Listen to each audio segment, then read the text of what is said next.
Un ancien ami d'une famille aisée nous a dit une fois « Il n'y a pas de gens riches, seulement des gens endettés ».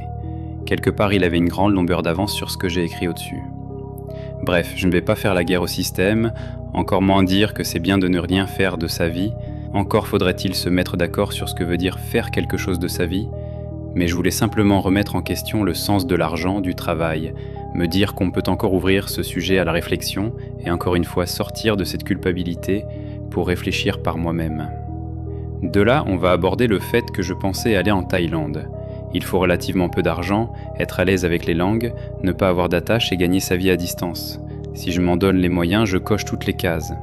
J'en ai parlé une fois et une connaissance, l'archétype de ce que je n'apprécie pas, a répondu indirectement en dédaignant les saisonniers qu'il employait et qui passaient le reste de l'année là-bas, alors que lui-même ne jubile que de son petit statut et se vante de ne rien faire à son travail.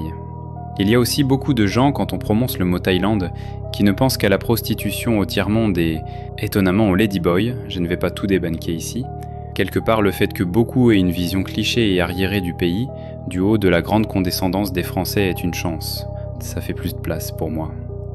En fait, en écrivant tout ça, je n'ai plus besoin de me convaincre de quoi que ce soit.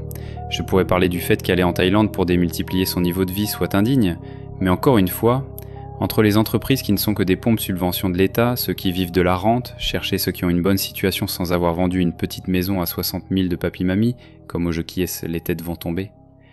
Et on peut rajouter tous les boulots qui ne génèrent pas de valeur, ou même le braquage de la France envers des pays plus faibles grâce à la fameuse dette infinie, qui aurait cru que le cheat code de GTA et Sims existerait en vrai.